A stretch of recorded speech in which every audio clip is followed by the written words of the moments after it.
Daniel Hemrick, Justin Haley, talked about them staying out. A whole bunch of them that stayed out actually in the front. Yeah, we had about the first 11 trucks stay out right there. Did not pit right there, pitted before. So now we've got some of the better trucks back in the field, and we saw how aggressive those guys were. But you see Justin Haley up front, not racing for points. I'm sure that truck will probably run the full year and get way out there. And here they come, right? So now he's got to pick a lane. He's able to manage that pretty well. That tells me that truck's pretty fast. Well, Justin Haley, he's won here in the Cup car. He's had a lot of success on the super speedway racetracks in whatever series that he's been driving in. So we expect him to put himself in a position to run up front. Well, Justin told me yesterday, I said, why are you running the truck race? And he said, well, I've won here in Xfinity, I've won here in Cup, I want to win in the truck series and win all three. Right now, leading the field here. Let's get more on him. Josh. Well, yeah, and for Justin Haley, you talk about him staying out at the end of the stage. Just before the stage ended, he came over the radio and said, hey, this truck is really good. The only thing I need really is to have that track position. So the decision for the team to stay out, and now he's up front, and we'll see what he can do with that 7 truck, guys. I think it's safe to say they're banking on another caution at some point in this stage. Well, you see Daniel Hemrick on the outside in that Napa truck. He's back from the Cup Series, and I promise you there's a lot of young guys and there's a lot of learning right now, but he's probably not been in this uncomfortable truck situation in a long time. We know he hasn't been, but it is a different feeling when you drive these trucks and the way that they push and shove and move around. Yeah, back here in the pack, you see Chuck's Grant Enfinger right behind him.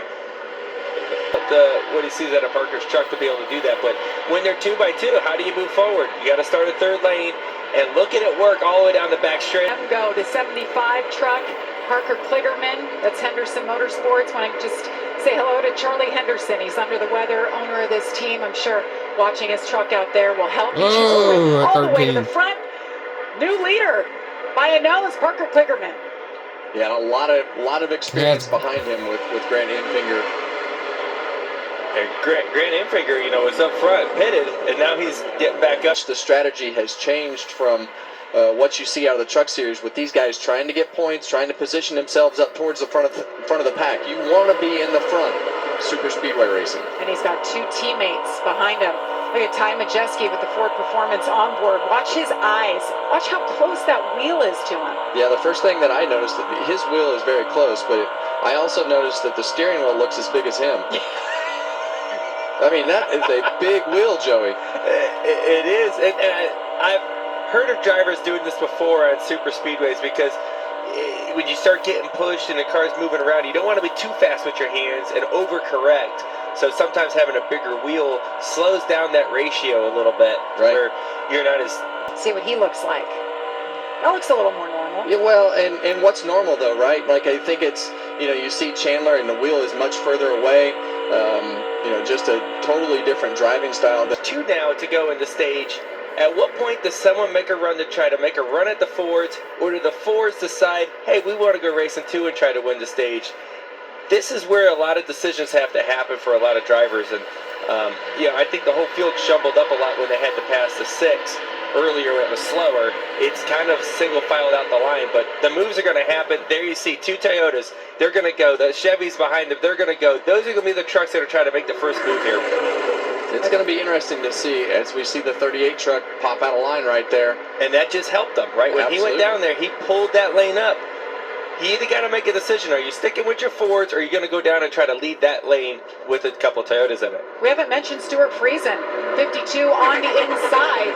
1 lap to go in stage number 2. He's hooked up with another Toyota behind him, and Corey Heim. There he is. He goes to the bottom there. I like that move, right? You get there in front of him. It kind of helps saying, okay, a Ford's going to win this thing, most likely.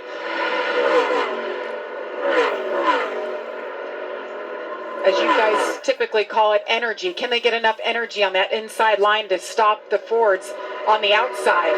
That's a big commitment, though, from those MotorSport trucks, right? They're pushing each other down the backstretch. Very easy to make a move there if one of them wanted to. William Sawalich has joined those other Toyotas on the inside line. Number 1, 4th in line. Here they come. Green and white checker flag in the air. Matt picks up the stage win. Can you believe it? Celebrating his 25th year racing in the Craftsman Truck Come Series. on, Crafton. I'm impressed with MOTORSPORTS and what they did right there. 1, 2, 3. And that's because they were committed to each other all the way down that back straightaway. That was very impressive. Looks like some Penske guys on Sunday. I don't know. Huh? Looked like those Penske guys on Sunday. Strange.